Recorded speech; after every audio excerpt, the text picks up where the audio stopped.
part is whether you should take finance or analytics or marketing or HR. I think she was my colleague. Madam has taken the session in the early morning. ಯಾವುದು specialisation ಇದು H R marketing. ಇವಾಗ ಯಾವ್ದು ತಗೋತೀರಾ? ನಾನು ಹೇಳೋದು ತಗೋತೀರಾ, madam ಹೇಳೋದು ತಗೋತೀರಾ? You think and you take the decision in which stream or specialization you are planning to build your career. ನಾನು ಹೇಳೋದು ಬೇಡ, ಮೇಡಮ್ ಹೇಳೋದು ಬೇಡ.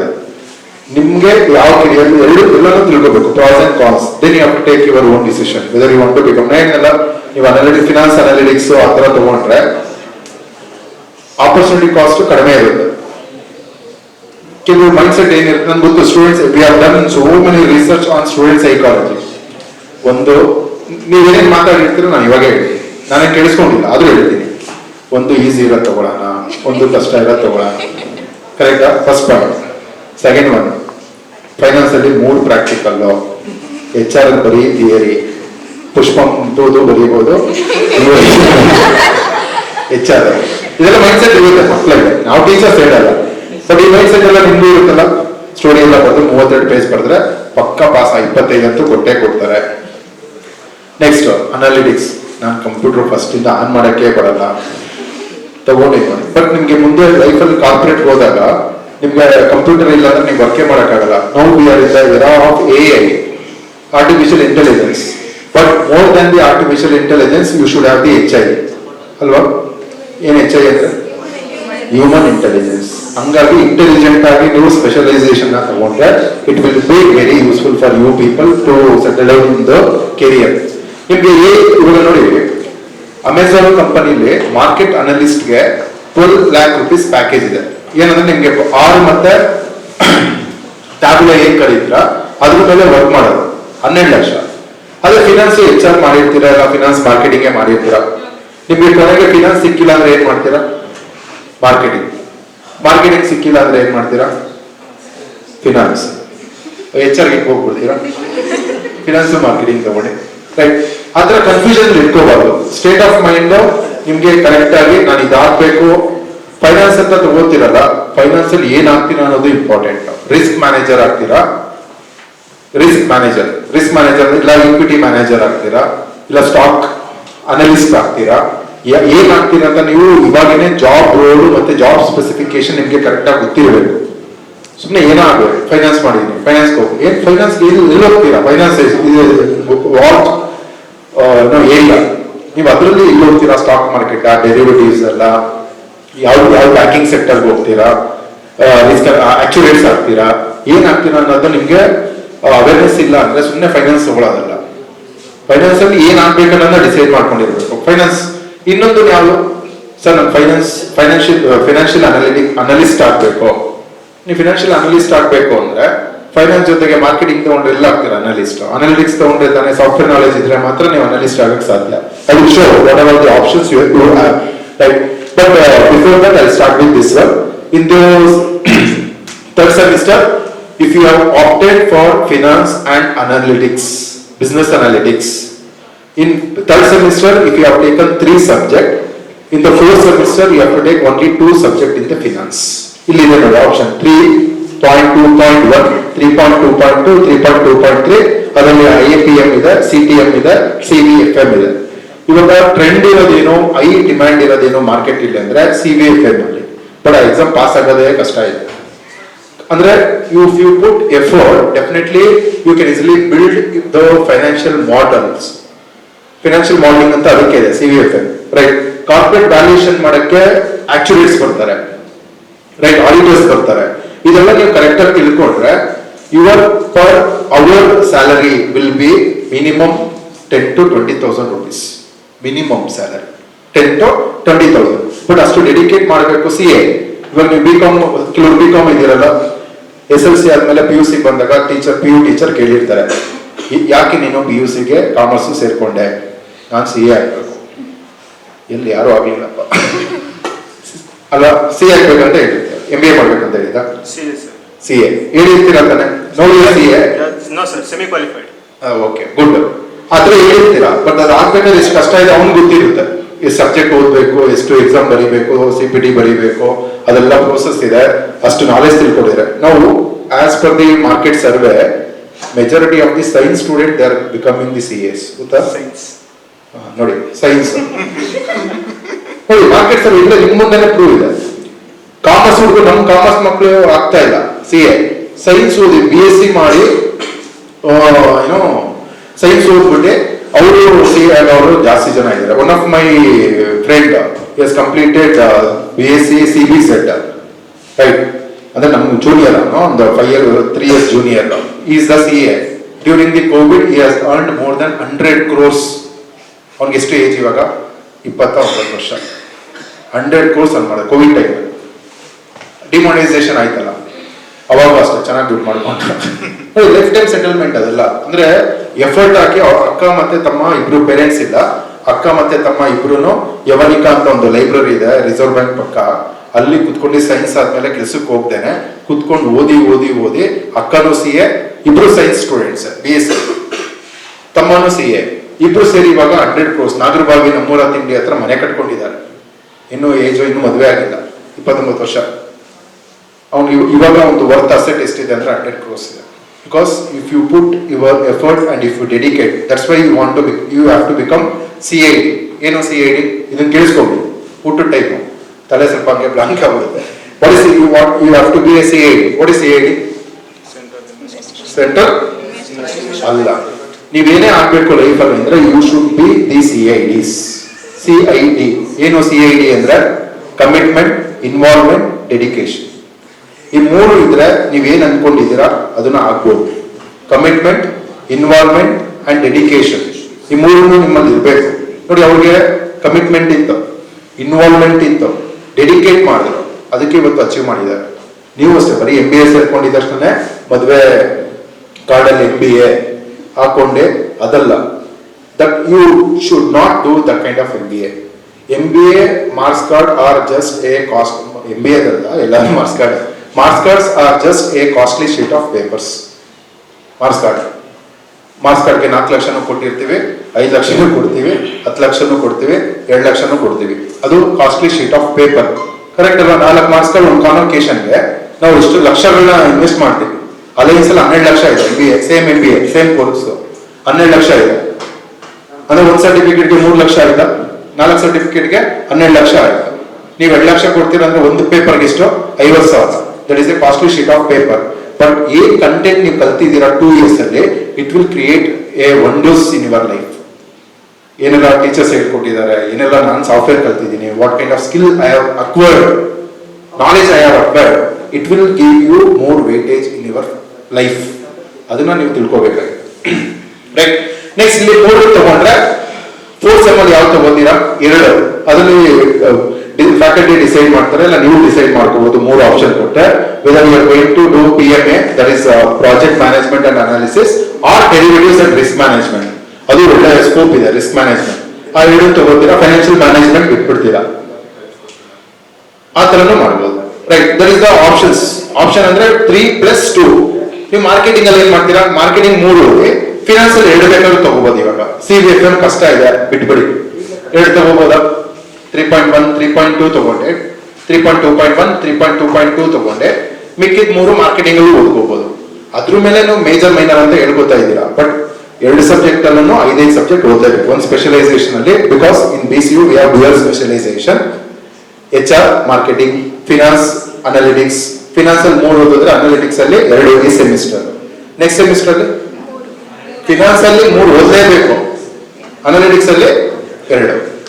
ಉಲ್ಟಾ ರಿವರ್ಸ್ ವೈಸ್ ವರ್ಷ ಅಂತ ಕರಿತೀವಿ. ವೈಸ್ ವರ್ಷ ಓದ್ಬೇಕಾಗುತ್ತೆ. ಒಂದು ಕೋರ್, ಒಂದು ಓಪನ್ ಎಲೆಕ್ಟಿವ್ ಕಾಮನ್, ಅದ್ರ ಜೊತೆಗೆ ಪ್ರಾಜೆಕ್ಟ್ ರಿಪೋರ್ಟ್ ಈ ಸೆಮ್ ಅಲ್ಲೂ ಇದೆ, ನೆಕ್ಸ್ಟ್ ಸೆಮ್ ಅಲ್ಲೂ ಒಂದು ಪ್ರಾಜೆಕ್ಟ್ ರಿಪೋರ್ಟ್ ಇರುತ್ತೆ. ರೈಟ್. ಇದು ಜಸ್ಟ್ ಬ್ರೀಫ್ ಆಗಿ ಹೋಗ್ತೀನಿ. In the finance career, if you have taken the finance specialization, how you can easily build your career. These are the role and the stream you are going to get the job. Corporate finance and financial analyst, corporate treasurer, CFO. ಈ objective ನ ಇಟ್ಕೊಳ್ಳಿ. CFO ಆಗಬೇಕು. Finance ತಗೊಳ್ಳೋದು important ಅಲ್ಲ. Whether you become CFO in one fine day. ಇದನ್ನ ಯಾರು objective ಗೋಲ್ ಆಗಿ ಇಟ್ಕೊಂಡಿದ್ದೀರಾ ಹೇಳಿ? ಸರ್ ನಾನು ಒಂದು ದಿವಸ ಇವಾಗ ಫೈನಾನ್ಸ್ ತಗೋಬೇಕಂದ್ರಲ್ಲ, ನಾನು ಒಂದು ದಿವಸ CFO ಆಫ್ ಎ ಕಂಪನಿ ಆಗ್ಬೇಕು sir, that is what my objective ಅಂತ ಎಷ್ಟು ಜನ ಇದೆ? ಇಲ್ಲ ಸರ್, ಕೆಲ್ಸಕ್ಕೆ ಹೋಗ್ಬೇಕು, ಜಾಬ್ ಸಿಗ್ಬೇಕು, CFO ಆಗ್ಬೇಕನ್ನೋದು ಆಬ್ಜೆಕ್ಟಿವ್ ಇಟ್ಕೊಳ್ಳಿ. This the right time to set the objectives. Long term objective ಇಟ್ಕೊಳ್ಳಿ, ಶಾರ್ಟ್ ಟರ್ಮ್ ಆಬ್ಜೆಕ್ಟಿವ್ ಇಟ್ಕೊಳ್ಳಿ. ಅವಾಗ ನೀವು one day will become the CFO. Sir ನಮ್ಗೆಲ್ಲ ಆಗಲ್ಲ ಬಿಡಿ. ನೋಡಿ, ನಿಮ್ಗೆ ಎಷ್ಟು ಫ್ಲೆಕ್ಸಿಬಿಲಿಟಿ ಬಂದಿದ್ದೀರಾ ಅಂದ್ರೆ, IAS ಮಾಡಿ, ಅಯ್ಯೋ ತುಂಬಾ ಕಷ್ಟ ಸರ್, ಮಾಡಲ್ಲ. ಓಕೆ, ಸ್ಪೋರ್ಟ್ಸ್ ಮನ್ ಆಗಿ, ಅಯ್ಯೋ ಬೆಳಿಗ್ಗೆ ಬೇಗ ಎದ್ದು ಹೋಗ್ಬೇಕು ಸರ್, ಆಗಲ್ಲ. ಓಕೆ, ಫಸ್ಟ್ ರ್ಯಾಂಕ್ ಬನ್ನಿ, ಅಯ್ಯೋ ಎಷ್ಟು ಬರ್ದು ಯೂನಿವರ್ಸಿಟಿಲಿ ಮಾರ್ಕ್ಸೇ ಕೊಡಲ್ಲ ಸರ್, ಆಗಲ್ಲ. ಎಷ್ಟು ಬರ್ದ್ರು ಕೊಡಲ್ಲ ಸರ್ ಮಾರ್ಕ್ಸ್, ಆಗಲ್ಲ. ಆತರ ನಿಮ್ಗೆ ಏನಾಗಿದೆ ಅಂದ್ರೆ ಪೆಸಿಮಿಸ್ಟಿಕ್ ಮೈಂಡ್ ಸೆಟ್ ಬಂದ್ಬಿಟ್ಟಿದೆ. You always be a optimistic. Sir ನಾನು CFO ದಿವಸ ಆಗಿ ನಿಮ್ಗೆ ತೋರಿಸ್ತೀನಿ ಸರ್ ಅಂತ ಕಾನ್ಫಿಡೆನ್ಸ್ ಆಗಿ ಹೇಳೋರು ಎಷ್ಟು ಜನ ಇದ್ದೀರಾ? If you taken the finance confident, ಇಲ್ಲ ಸರ್ ನಾನು ಒಂದು ದಿವಸ CFO ಆಗಿ ನಿಮ್ಗೆ ಹೇಳೇ ಹೇಳ್ತೀನಿ, ಎಷ್ಟು ಜನ ಇದೆ? ಯಾಕೆ ನೀವು ಫಿನಾನ್ಸ್ ತಗೊಳ್ಳೋರು ಅಷ್ಟು ಕಾನ್ಫಿಡೆನ್ಸ್ ಇಲ್ವಾ? You don't have the confidence, you will become the CFO one fine day in the corporate reputed company, that too multinational company. Confidence ಇಲ್ಲ, you don't have the confidence. One good, ನೀವು ಕೈ ಆಗ್ತೀಯ ಬರುತ್ತೆ, ಕೈ ಇರ್ತದೆ greatness, ಆ confidence ನಿಮ್ಮಲ್ಲಿ ಇರಬೇಕು, right? Next, responsibility ಎಲ್ಲ ನೀವು ನೋಡ್ಕೊಳ್ಳಿ. Managing company, finance, capital budgeting, finance forecasting, merger, acquisition, all these things are included in the syllabus. We have to cover all these things in the financial subjects. Next, investment banking ಅಲ್ಲಿ investment banker, merger and acquisition analyst, equity analyst ಹೇಳ್ತಾ ಇದ್ದೇನೆ. Equity analyst ಅಂದ್ರೆ ನಿಮ್ stock market ಅಲ್ಲೆಲ್ಲ ತಗೋತಾರೆ, PSC ಅಲ್ಲೆಲ್ಲ high demand, minimum package 9 lakh ಇದೆ equity analyst, right? And ಅದನ್ನ ಈಕ್ವಿಟಿ ಅನಲಿಸ್ಟ್ ಮಾಡಿ you can easily start your own company. ಇವಾಗ ಟ್ರೈನಿಂಗ್ ನೆಕ್ಸ್ಟ್ ಇಯರ್ಗೂ ಇವಾಗ ನಿಮ್ಗೆ ಕೆಲಸ ಸಿಕ್ಕಿಲ್ಲ, ಆ ಟೆಲಿಕಾಸ್ಟ್ ಯಾರೋ ಸ್ಟಾಟಿಸ್ಟಿಕ್ಸ್ ಅಲ್ಲಿ ಫೇಲ್ ಆಗಿದ್ದೀರಾ, ನಂಗೆ ಗೊತ್ತು ಆಗಿರ್ತಾರೆ ಸ್ಟಾಟಿಸ್ಟಿಕ್ಸ್, ಯಾಕಂದ್ರೆ ನಮ್ಮ ಕಾಲೇಜಲ್ಲೂ ಇದ್ದಾರೆ ಸ್ಟಾಟಿಸ್ಟಿಕ್ಸ್, ಏನೂ ಅರ್ಥ ಆಗಿಲ್ಲ ಅಂತವ್ರಿಗೆ ಫೇಲ್ ಆಗಿರ್ತಾರೆ ಅನ್ಕೊಳ್ಳಿ. ಅವ್ರಿಗೆ MBA ಮುಗಿದಿಲ್ಲ, ಯಾವ ಕಂಪನಿನೂ ಕೆಲಸ ಕೊಡಲ್ಲ. You can easily become an entrepreneur. Equity analyst training ಚೆನ್ನಾಗಿ ತಗೊಂಡು, ಒಳ್ಳೆ ಟ್ರೈನಿಂಗ್, 1 ವರ್ಷ ಟ್ರೈನಿಂಗ್ ಚೆನ್ನಾಗಿ ತಗೊಂಡ್ರೆ you can start your own training institution and you will become the entrepreneur. ಯಾಕೆ? Why we will not think in this way? ತಪ್ಪ correct? Correct ಅಲ್ಲ? Fail ಆಗಿದ್ ಬಿಡಿ, ಫೇಲ್ ಆಗಿದ್ದಷ್ಟು ಲೈಫ್ ಹೋಗಲ್ಲ. ಜಾಕ್ಮಾನು ಫೇಲ್ ಆಗಿದ್ದ, ಅವನ ಎಷ್ಟೊಂದು ಕಂಪ್ನಿ, ಇವತ್ತು ಅಲಿಬಾಬಾ ಇಲ್ವಾ? ಇದೆ ತಾನೆ ಅಲಿಬಾಬಾ. ಎಷ್ಟು they are giving competition to Amazon company, business tycoons, ಅವ್ರಿಗೆ ಕಾಂಪಿಟೇಷನ್ ಕೊಡಷ್ಟು ಇದ್ದಾರೆ. ಹಂಗಾಗಿ you should think in a optimistic way, right? Next, asset manager, that is portfolio manager, fund manager, wealth manager. ನೀವು finance ಮಾಡ್ತೀನಿ ಅಂದ್ರೆ ಇದ್ರಲ್ಲಿ ಏನ್ ಆಗ್ತೀರಾ, ಅದಕ್ಕೆ ಏನೆಲ್ಲ ಸ್ಕಿಲ್ ಸೆಟ್ ಬೇಕೋ, ಅದಕ್ಕೆ ಏನೆಲ್ಲ ಸಾಫ್ಟ್ವೇರ್ ಬೇಕೋ, ಅದಕ್ಕೆ ಟ್ರೈನಿಂಗ್ ತಗೊಳ್ಳಿ. ನಾನು ಸುಮ್ಮನೆ ಕೊಟ್ಟಿಲ್ಲ, ಹಾಕೋ ಬಂದಿಲ್ಲ PPT-ಲಿ. ನಿಮ್ಗೆ ಏನ್ ಆಗ್ಬೇಕು? ಫಂಡ್ ಮ್ಯಾನೇಜರ್ ಆಗ್ಬೇಕಾ? How to manage the fund. What is portfolio? ಒಂದು ಸಬ್ಜೆಕ್ಟ್ ಓದ್ತೀರಾ, ಪೋರ್ಟ್ಫೋಲಿಯೋ ಮ್ಯಾನೇಜರ್ಸ್ ನ ರೋಲ್ ಕೊಟ್ಟು ತಗೋತಾರೆ, job description of portfolio manager ನೋಡಿ, ಹುಡುಕಿ ಏನೆಲ್ಲ ಸ್ಕಿಲ್ ಸೆಟ್ ಇರಬೇಕು ಪೋರ್ಟ್ಫೋಲಿಯೋ ಮ್ಯಾನೇಜರ್ಗೆ, ಅದನ್ನ ಅಕ್ವೈರ್ ಮಾಡ್ಕೊಳ್ಳಿ. ಸರ್ ಫೈನಾನ್ಸ್, ನಾನು ಫೈನಾನ್ಸ್ಗೆ ಹೋಗ್ತೀನಿ, ಫೈನಾನ್ಸ್ ಅಲ್ಲಿ ಕೆಲಸ ಕೊಡ್ಸಿ, ಇಲ್ಲ ಅಂದ್ರೆ ಹಾಗೆ ಗೂಗಲ್ ರಿವ್ಯೂ ಬರ್ಬಿಡ್ತೀನಿ, ಕೆಲಸ ಕೊಡಿಸ್ತಾ ಇಲ್ಲ ಕಾಲೇಜ್ ಅಂತ. ಎಲ್ಲ ಕಾಲೇಜು ಕಾಮನ್ ಇದು, ಕೆಲಸ ಕೊಡಿಸ್ತಾ ಇಲ್ಲ ಕಾಲೇಜಲ್ಲಿ, ಪ್ಲೇಸ್ಮೆಂಟ್. ಈ ಪ್ಲೇಸ್ಮೆಂಟ್ ಅಲ್ಲಿ ನೀವೇನ್ ಮಾಡಿದಿರಾ? From our institution for faculty and we are ready. But ನೀನ್ ಏನ್ ಮಾಡ್ಕೊಂಡಿದ್ಯಾ 2 ವರ್ಷದಲ್ಲಿ? ಹೋಗಿ ಎಕ್ಸಾಮ್ ಅಂತ ಬರೀತೀರಾ? ನಮ್ಮ ಮೈಂಡ್ ಸೆಟ್, ಹುಡುಗರು ಮೈಂಡ್ ಸೆಟ್ ಹೆಂಗಿದೆ ಇವಾಗ? 28, 29, 30ಕ್ಕೆಲ್ಲ ಕೆಲವರು ಅನ್ಕೋತಾರೆ 3rd ಸೆಮ್ 4th ಸೆಮ್ 1ನೇ ತಾರೀಕು PhD ಮುಗಿಯುತ್ತೆ, ಇನ್ಮೇಲೆ ಸೀರಿಯಸ್ ಆಗಿ ಓದ್ಬಿಡೋಣ. 3rd sem exam date announce ಆಗೋವರೆಗೂ ಆ ಸೀರಿಯಸ್ನೆಸ್ ಬರುತ್ತೆ ಅಲ್ವಾ? ಫ್ಯಾಕ್ಟ್ ಅಲ್ವಾ ಇದು? 3rd sem exam announce. ಅದ್ರೂ ಇವಾಗಿರೋ ಮೈಂಡ್ ಸೆಟ್ ಹೆಂಗಿದೆ? ನಾವು ಬೇರೆ ಬೆಂಗಳೂರು ಸಿಟಿ, ನೀವು ಬೇರೆ ಹತ್ರ ಇದ್ದೀರಾ, ನಾವು ದೂರ ಇದ್ದೀವಿ. ಏನು ಇಲ್ಲ, ಪೋಸ್ಟ್ಪೋನ್ ಆಗುತ್ತಂತೆ, ಅವಾಗೂ ಸ್ಟಾರ್ಟ್ ಮಾಡೋದು ಓದಕ್ಕೆ. ಪೋಸ್ಟ್ಪೋನ್ ಆಗುತ್ತಂತೆ ಎಕ್ಸಾಮು, ಯಾರೋ ಹೇಳಿದ್ರು, ಸರ್ ಹೇಳಿದ್ರು, ಅವ್ರು ಹೇಳಿದ್ರು, ಪೋಸ್ಟ್ಪೋನ್ ಆಗುತ್ತೆ, ಅವಾಗೂ ಓದಕ್ಕೆ ಸ್ಟಾರ್ಟ್ ಮಾಡಲ್ಲ. ಯಾವಾಗ? ಆ ಗ್ಯಾಪ್ ಇರುತ್ತಲ್ಲ ಮಧ್ಯದಲ್ಲಿ, 1 ದಿವಸ 2 ದಿವಸ. FM-ಗೆ ಗ್ಯಾಪ್ ಇತ್ತು, ಹಂಗಾಗಿ ಚೆನ್ನಾಗಿ ಓದ್ಕೋಬಿಟ್ರು. ಪಾರ್ಗೆ ಗ್ಯಾಪ್ ಇರಲಿಲ್ಲ, ಹಂಗಾಗಿ ಓದಕ್ಕಾಗಿಲ್ಲ. This what the fact of the psychology of the student. Next, financial planning. ಇದು ಅಷ್ಟೇ ಒಳ್ಳೆ ರೋಲ್, ಇವಾಗಿರೋ ಹೊಸ ರೋಲ್ ಇದೆ, ಫೈನಾನ್ಷಿಯಲ್ ಪ್ಲಾನಿಂಗ್ ಅಂಡ್ ಅನಾಲಿಸಿಸ್. ಅದರಲ್ಲಿ FPA ಅನಾಲಿಸ್ಟ್ ಅಂತಾನು ಕರೀತಾರೆ, FPA ಅನಾಲಿಸ್ಟ್, ರೈಟ್? ಇವಾಗ ಯಾರು ಒಳ್ಳೊಳ್ಳೆ stock exchange companies, banking sector, ಮತ್ತೆ ಇವಾಗ ಕಾರ್ಪೊರೇಟ್ ಮಲ್ಟಿನ್ಯಾಷನಲ್ ಕಂಪನಿಯಲ್ಲಿ they are taking FP&A, right, that is financial planning and analyst, financial controller. ಇವಾಗ ಸ್ಯಾಡ್ ಅಂತ ಒಂದು ಡಿಪಾರ್ಟ್ಮೆಂಟೇ ಮಾಡ್ಬಿಟ್ಟಿದ್ದಾರೆ ಗೌರ್ಮೆಂಟ್ ಅಲ್ಲಿ. ಫೈನಾನ್ಸ್ ತಗೊಂಡ್ರೆ ಇದ್ರ ಮೇಲೆ ಸ್ಯಾಡ್ ಅಂತ state audit and accounting department ಅಲ್ಲಿ SAAD department SAAD audit and accounting department ಅಲ್ಲಿ ನಿಮ್ಗೆ ಕೆಲಸ ತಗೋತಾ ಇದ್ದಾರೆ KS ಆಫೀಸರ್, ರೈಟ್. ಅದೊಂದು ರೋಲ್ಗೆ ಒಂದು ಡಿಪಾರ್ಟ್ಮೆಂಟ್ ಇದೆ ಅಂತ you can easily understand that how finance is very very important. Next risk manager, that is risk analyst and risk manager, that is what actuaries. ಏನ್ ರಿಸ್ಕ್ ಮ್ಯಾನೇಜ್ಮೆಂಟ್? ಒಂದು stock, ಒಂದು as a portfolio manager, if you want to invest the money in some sector, what is the risk we are going to beer?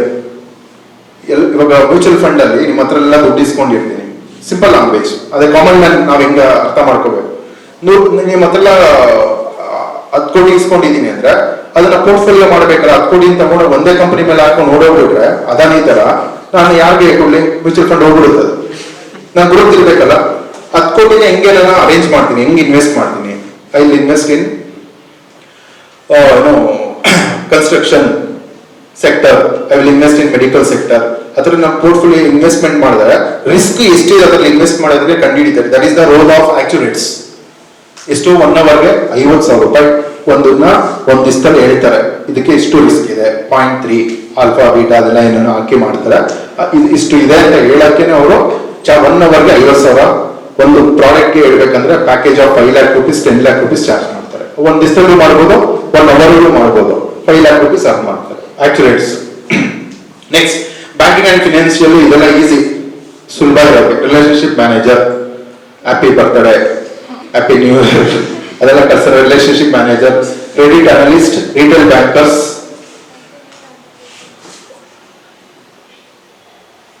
Consulting ಅಂತ ಬಂದ್ರೆ financial consultant, strategic consultant, that is also good role. Global standard ಇದೆ strategic consultant. If you want to go and work with some company, ಇವಾಗ Bajaj Allianz ಕೇಳಿದ್ದೀರಾ? Allianz Bajaj ಜೊತೆ ಹೋಗ್ಬೇಕಾ, ಬೇರೆ company ಜೊತೆ ಹೋಗ್ಬೇಕಾ? ಸ್ಟ್ರಾಟಜಿಕ್ ಅನಲಿಸ್ಟ್ ಅನಲೈಸ್ ಮಾಡ್ಬಿಟ್ಟು ಹೇಳ್ತಾನೆ ಅಲಯನ್ಸ್ ಕಂಪನಿಗೆ ಯಾವ ಜೊತೆ ಹೋದ್ರೆ. KTM ಬೈಕ್ ಹೇಳಿದಿರ, KTM ಯಾರ ಜೊತೆ ಟೈಪ್ ಆಗಿರೋದು? ಬಜಾಜ್. BMW, TVS ಇರುತ್ತೆ. ಅವ್ರು ಅಲೈನ್ಸ್ ಮಾಡ್ಕೊಂಡಿದ್ದಾರೆ ಅಂದ್ರೆ ಅದಕ್ಕೊಂದು ಸ್ಟ್ರಾಟಜಿ ಇರುತ್ತೆ. ಅವ್ರು ಏನ್ ಸ್ಟ್ರಾಟಜಿ ಮಾಡ್ತಾರೆ, whether I have to go with TVS company or the Bajaj company, KTM first ಕೂತ್ಕೊಂಡು ಅನಲೈಸ್ ಮಾಡಿರುತ್ತೆ. ಆ ಅನಲೈಸ್ ಮಾಡ್ಬೇಕಾದ್ರೆ ಏನೆಲ್ಲ ಫ್ಯಾಕ್ಟರ್ ನ ನೋಡ್ಕೊಂಡು ಅನಲೈಸ್ ಮಾಡಬೇಕು. The strategy consultant will give the idea to the companies. ಯಾರಿಗೆ? KTM ಅವ್ರಿಗೆ. You go, if you want to cover the Indian market, you have to go with Bajaj, not with the Kawasaki, not with the TVS ಅಂತ ಹೇಳ್ತಾನೆ. ಅವ್ನಿಗೆ feasibility ಇರಬೇಕು. ಅದನ್ನ strategy consultant ಮಾಡೋದು, ಅದು finance role. Cost benefit analysis ಅಲ್ಲಿ ಮಾಡ್ತಾರೆ. Next private equity and venture capital, private equity analyst, venture capital analyst. Next financial technology, this what the buzz word in 2024, fintech ಅಂತ. ಫಿನ್ಟೆಕ್ ಅಂದ್ರೆ ಇವಾಗ ಎಷ್ಟು ಜನ ATM ಹೋಗ್ತೀರಾ ಫ್ರೀಕ್ವೆಂಟ್ಲಿ? ATM ಯಾಕೆ? Phone ಪೇಲೆ ಮಾಡ್ಬೋದಲ್ಲ, ಕಳಿಸ್ಬೋದು, ಮನೆ ಹತ್ರ ಇದೆ, ದುಡ್ಡು ಹಾಕಕ್ಕೆ ಹೋಗ್ತೀಯಾ? ರೈಟ್. ಇವಾಗ ಬ್ಯಾಂಕಿಂಗ್ ಸರ್ವಿಸ್ಗೆ ಚಲನ್ನ ತುಂಬಕ್ಕೆ ಬರಲ್ಲ. First rank in MBA, first rank in MCOM ಹೋಗಿ ಬ್ಯಾಂಕಲ್ಲಿ ಚಲನ್ ಫಿಲ್ ಮಾಡೋದ್ರೆ ಏನ್ ಫಿಲ್ ಮಾಡ್ಬೇಕಂತಾನೆ ಗೊತ್ತಿರಲ್ಲ. ಯಾಕಂದ್ರೆ ನಾವು ಹೋಗ್ತಾ ಇಲ್ಲ. ಈಗ ಯಾರು ಹೋಗಿ ದುಡ್ಡನ್ನ ಕ್ಯೂ ಅಲ್ಲಿ ನಿಂತ್ಕೊಂಡೆ, ಮುಂಚೆ ಒಂದು ಟೈಮ್ ಇತ್ತು, ಟೋಕನ್ ತಗೋಬೇಕು, 25,000 ಮೇಲೆ ಒಂದು ಕೌಂಟ್ರು, 25,000 ಒಳಗಡೆ ಒಂದು ಕೌಂಟ್ರು. ಇವಾಗ ಹತ್ರ ಏನೂ ಇಲ್ಲ. ಒಂದ್ ದಿವಸ ಅರ್ಧ ದಿವಸ ರಜಾ ಹಾಕ್ಬಿಟ್ಟು ಹೋಗ್ಬೇಕಾಗಿತ್ತು. ಇವಾಗ ಟ್ರಾನ್ಸ್ಫರ್ ಹಂಗೆ, ಯಾರ್ ದುಡ್ಡು ಯಾರು ಬೇಕಾದ್ರು ಫಾರಿನ್ಗೆ ಟ್ರಾನ್ಸ್ಫರ್ ಮಾಡ್ತಾವ್ರೆ.